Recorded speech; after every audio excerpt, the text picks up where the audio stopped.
जनता मन बनाए हुए है, इंतज़ार कर रहा है कि हम जल्द से जल्द कभी कैसे ये चुनाव हो। और ये जान लीजिए कि ये जो इस बार चुनाव होगा उसमें काफ़ी मतों के अंतर से उनको हारना पड़ेगा। बेगूसराय की जनता से कहना चाहेंगे कि आप हमको पुनः इस बार भी अपना सेवक चुनने का काम कीजिए और पुनः हम तमाम वो अधूरा काम जो आज की तारीख में जो जर्जर अवस्था में है हम सबको पूरा करने का काम करेंगे। नमस्कार, आप देख रहे हैं न्यूज भारतवर्ष और मैं हूं आपके साथ रमन राय। बिहार में 2020 विधानसभा चुनाव का साल है और इसको लेकर जो है बिहार के राजनीतिक गलियारों में सरगर्मी काफ़ी तेज हो गई है। इस वक्त हमारी टीम पहुंच चुकी है बेगूसराय। आपको बता दें कि ये वही बेगूसराय है जहां 2015 में अगर बात की जाए तो कांग्रेस के सीट से जो विधायिका थी वो जीतकर अमिता भूषण जी यहाँ की विधायिका बनी थी और जो सेकेंड रनर अप रहे थे वो थे बीजेपी के सुरेंद्र मेहता जी, जो कुछ हजार वोटों से पीछे रह गए थे। लेकिन आज वो हमारे साथ मौजूद है इस खास मुलाकात चुनावी अखाड़े में, जिनकी कोशिश रहेगी कि 2020 विधानसभा चुनाव में भारी मतों से ये जीते और 2020 में विधानसभा पहुंचे। तो सबसे पहले सर आपका बहुत बहुत स्वागत है हमारे इस खास मुलाकात में। पिछली बार जब चुनाव हुई थी सर तो बीजेपी और जेडीयू अलग अलग थी, लेकिन जब इस बार विधानसभा चुनाव होने जाएंगे तो बीजेपी और जेडीयू एक साथ है, यानी जो मजबूती है वो दोगुनी सी भी ज़्यादा है। तो क्या कुछ रणनीति रहेगी सर और किस तरीके से आप लोग 2020 विधानसभा चुनाव में जाएंगे? पिछली बार जो आप गए थे तो लगभग आपके वोट का जो अंक संख्या थी वो थी लगभग 66,990 और कांग्रेस की जो उम्मीदवार थे अमिता भूषण जी, उनकी अगर बात की जाए तो उनकी जो सीटों की और वोटों की जो संख्या थी वो थी लगभग 83,000। तो इस अंतर को कैसे आप दूर करेंगे 2020 के विधानसभा चुनाव में? देखिए, इस बार का जो चुनाव होने वाला है जी, आपने सही कहा कि नीतीश कुमार जी हमारे साथ हैं जी। पिछले दिनों हमारे साथ वो नहीं थे जी। और 5 साल के दरमियान नीतीश कुमार जी साथ हो गए और उसके बाद जो हमारे अभी वर्तमान में विधायिका हैं जी, जो जनता के भावना के अनुकूल वो खरी नहीं उतर सकी और उसमें जनता के यहाँ जा नहीं सकी, उसके विकास के कार्य नहीं हुए और इन तमाम चीज़ों को लेकर पब्लिक के अंदर काफ़ी प्रतिक्रिया है और जो कुछ भी अभी हुआ है उसमें और जो परिस्थिति आप बता रहे हैं उस परिस्थिति के मुताबिक इस बार जनता मन बनाए हुए है, इंतज़ार कर रहा है कि हम जल्द से जल्द कभी कैसे ये चुनाव हो। और ये जान लीजिए कि ये जो इस बार चुनाव होगा उसमें काफ़ी मतों के अंतर से उनको हारना पड़ेगा जी। पिछली बार जब चुनाव हुई थी 2015 की अगर बात कर ली जाए तो 5 साल बीत गए हैं, तमाम वो बड़े बड़े दावे किए गए थे महागठबंधन की तरफ से, लेकिन जब 2020 की रणनीति देखी जाती है तो बेगूसराय अभी भी उस स्तर तक उस विकास की ऊंचाइयों को नहीं छू सका है जितना 5 साल में बेगूसराय को विकास करना चाहिए था। उस तरीके का विकास जो है बेगूसराय में नहीं होया है। तो अपने जो आपकी जो अभी वर्तमान की विधायिका है, क्या कुछ कमियां रह गई थी कि जिस तरीके से बेगूसराय में जो विकास होना चाहिए था वो नहीं हुआ? हालांकि पर्याप्त मात्रा में प्रयुक्त संसाधन है बेगूसराय की धरती पर कि ये विकास की नई ऊंचाइयों को छू सके। देखिए, 2010 में 10 से 15 तक हम विधायक रहे जी। 2 दर्जन से भी ज़्यादा बड़ी बड़ी सड़कें जो जर्जर अवस्था में था जी, हमने बिहार सरकार के द्वारा उसको करवाने का काम किया और उसका असर आम पब्लिक पर हुआ। और आज की तारीख में ये 5 साल जो समय उनका गुजरा है वो एक भी सड़क वो नहीं बता सकते हैं कि हमारे पहल पर बना जी।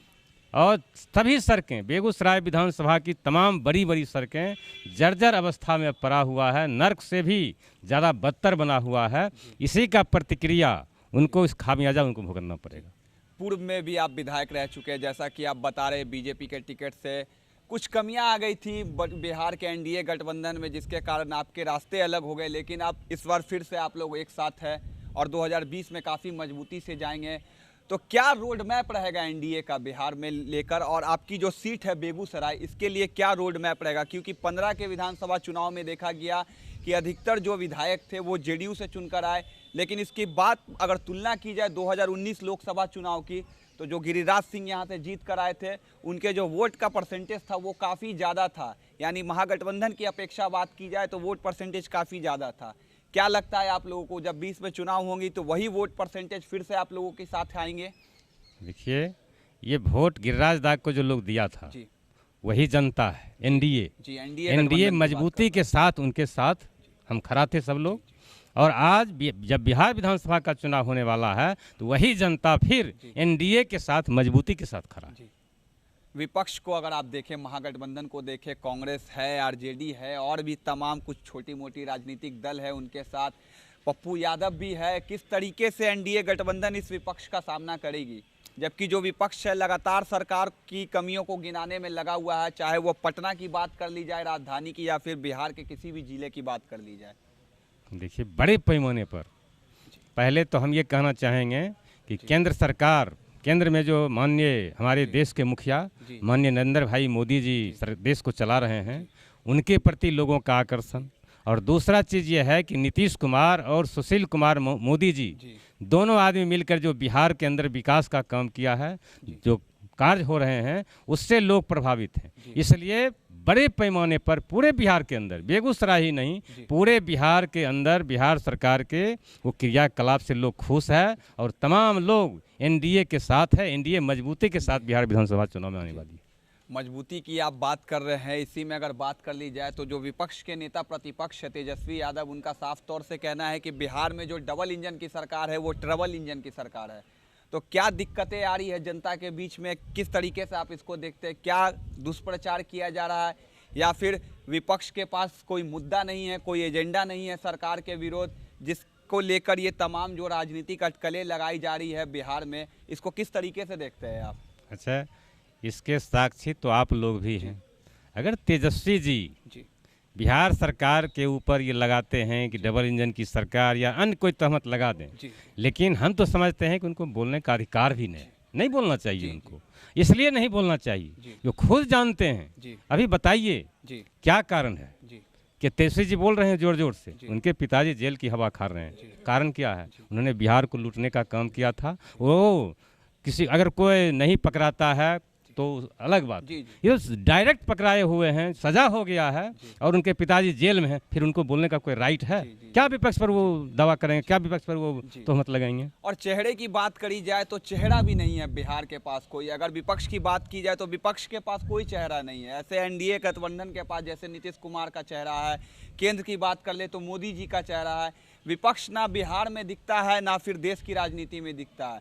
तो इस हद तक कितनी मजबूती है कि फिर से 2020 में एनडीए गठबंधन बिहार में जीत कर आएगा, और लगभग कितनी सीटों पर आपकी जो जीत है वो सुनिश्चित होगी? देखिए, ये जान लीजिए इस बार एनडीए गठबंधन का सुनामी बिहार में होगा और चाह करके भी ये विपक्ष कुछ नहीं कर पाएगा, इसलिए कि जनता एनडीए के साथ। बेगूसराय की बात कर ली जाए तो बेगूसराय में लगभग 7 विधानसभा आते हैं। इस 7 विधानसभा में एनडीए कितनी सीट पर जीतने जा रहा है? या सातों के साथ क्लीन स्वीप करेंगे या फिर इसमें कुछ ऊंच नीच आप लोगों को अभी भी लग रही है? देख लीजिए, कोई ऊंची नीच नहीं है। बेगूसराय सहित बेगूसराय जिले के अंदर 7 में से 7 सीट पर एनडीए जीत हासिल करेगी, अजय बहुमत से जीत हासिल करेगी। एक बार आपका जो विधानसभा क्षेत्र है बेगूसराय, इसकी जनता के लिए आप क्या कहना चाहेंगे? क्योंकि अब कुछ ही महीने बिहार विधानसभा चुनाव को लेकर बची हुई है और डिजिटल तरीके से भी जो अन्य पार्टियां हैं, जिसका ट्रेंड बीजेपी ने सेट किया, डिजिटल तकनीक, डिजिटल प्रचार, क्योंकि कोरोना काल के कारण जो है वो रैलियां नहीं हो पाएगी, जनसभाएं नहीं हो पाएंगी। तो किस तरीके से आप डिजिटल ऑडियंस से जुड़ेंगे और बिहार के लिए जो तरक्की के काम है, नई ऊंचाइयों के काम है, अपने मैसेज को जनता तक किस तरीके से आप पहुँचाएंगे? देखिए, बेगूसराय विधानसभा क्षेत्र की जनता, चाहे गांव हो शहर हो, सब लोग बखूबी वो लोग जानते हैं कि बेगूसराय में 5 साल सुरेंद्र मेहता विधायक के रूप में रहे। हमने उनको कहा था कि आप हमको खोजने के लिए बेगूसराय हमारे गांव मत आइएगा, आप सुरेंद्र मेहता के मोबाइल पर रिंग कीजिए, सुरेंद्र मेहता आपके चौकट पर हाजिरी देने का काम करेगा। हमने बखूबी करने का काम किया है। यानी तकनीक के साथ आप भी चल रहे हैं सर, अगर कह लीजिए तो, क्योंकि एक अच्छी चीज़ है, तकनीक के साथ चलना चाहिए लोगों को भी। जैसा कि सर बता रहे हैं, तकनीक का उपयोग ये करते हैं और अब हर चीज़ डिजिटल भी होने जा रही है। यानी आपकी जनता को कोई शिकायत होगा तो वो आपसे तकनीक के माध्यम से आसानी से जुड़ सकती है। तो आप जाते जाते ये बता दीजिए कि आपकी जनता के लिए क्या मैसेज होगा बेगूसराय की, क्योंकि चुनाव बहुत नज़दीक है। हमारी टीम पटना से यात्रा करके आपके पास ग्राउंड लेवल पर रियलिटी चेक करने आई थी। प्रेजेंट में जो आपकी विधायिका है कांग्रेस की, जो ग्राउंड लेवल से जो डेटा मिलते हैं, ग्राउंड पे जो लोग बोलते हैं, और हमने भी जो स्थिति देखी है बेगूसराय की, जो स्थिति है सड़कों की स्थिति या फिर पानी की बात कर ली जाए, तो काफ़ी सुधार की ज़रूरत अभी भी है।